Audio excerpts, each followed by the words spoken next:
Okay, so my wife and I, we went no contact with her entire family. She's the youngest of seven. There's probably about 40 of them total with nieces and nephews and everybody, about 2.5 years ago.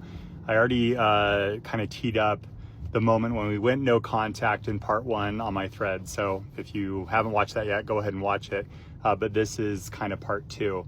I've tried to think through what else to share because I think this could be like a 10-part series.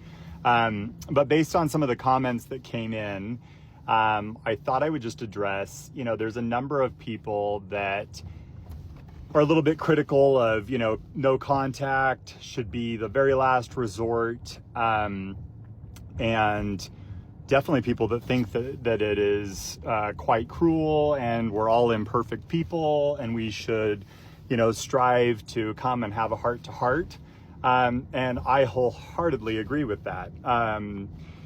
Couple just facts that I think I would like to just share in speaking from our experience. So after we went no contact, there were a few minor interactions. Well, this is what happened. Once that letter was sent, then I sent a text to my mother-in-law and I said to her, I think you just cut yourself out of our lives. Like, we will not continue to go down this path with you. And maybe I'll even post what that text was. I have a screenshot of it. And yeah, it was blunt.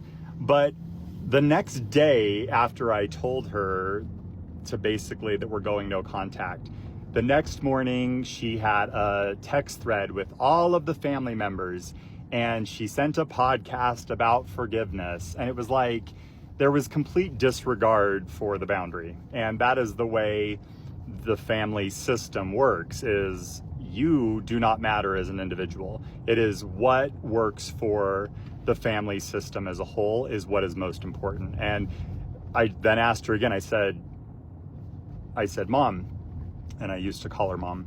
But I just said, I specifically asked you not to text me. And now you've thrown me in a group thread on a subject about forgiveness when you don't even know, like, you're not even willing to have the conversation and work with us on this. And it's just all this group think and this group bully mentality. And it was, anyways, so I was even more firm with her.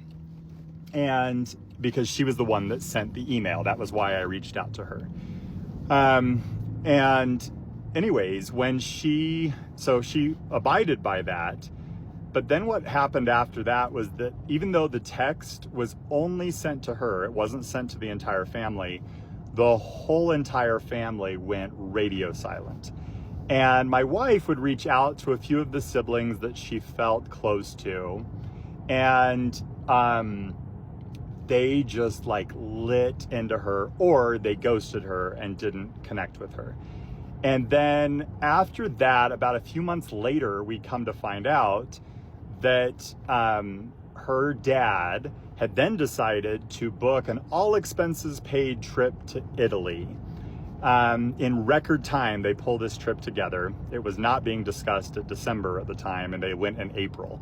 And they were able to do all this. And it was like a total manipulation tactic, knowing that social media would see the pictures, blah, blah, blah.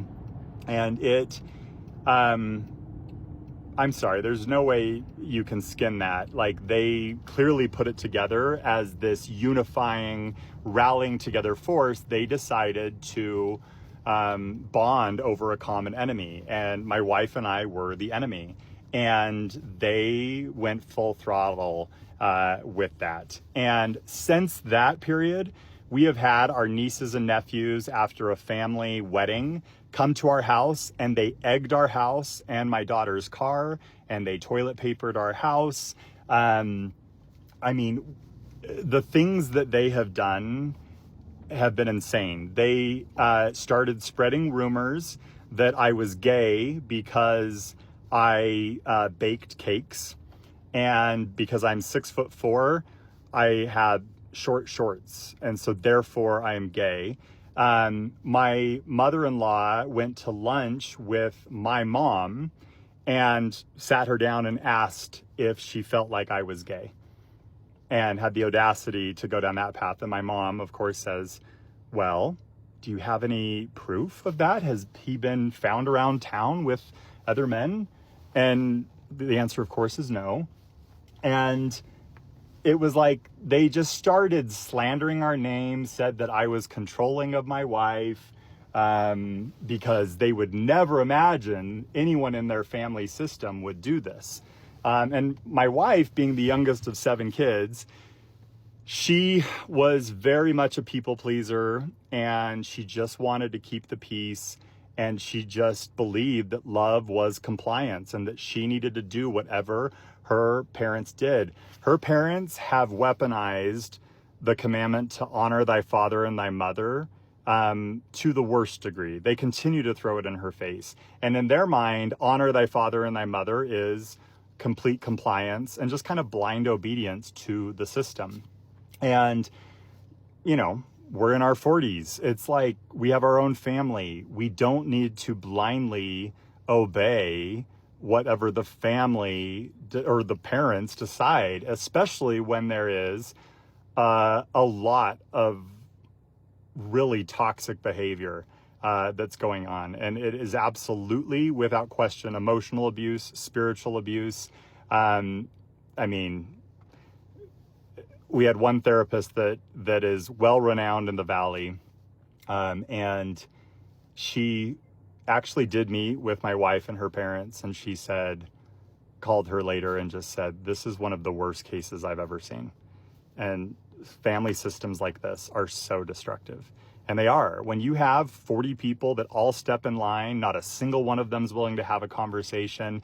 My wife has invited every one of her siblings to go to therapy with her. She even said, you pick the therapist. We just need someone to help us mediate. But they don't want anyone to know about anything that they've done, and they only want to bully us into submission. And so anyways, thought I just shared that part. This is part 2 of what happened after. So you can kind of see the level of destructive and toxic behavior and why we're still in a no contact situation.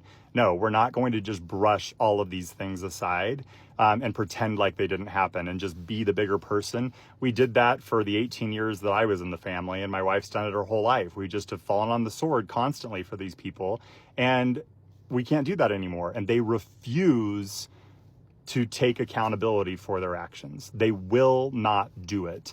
And so how can we move forward? If you have advice, I would love to know.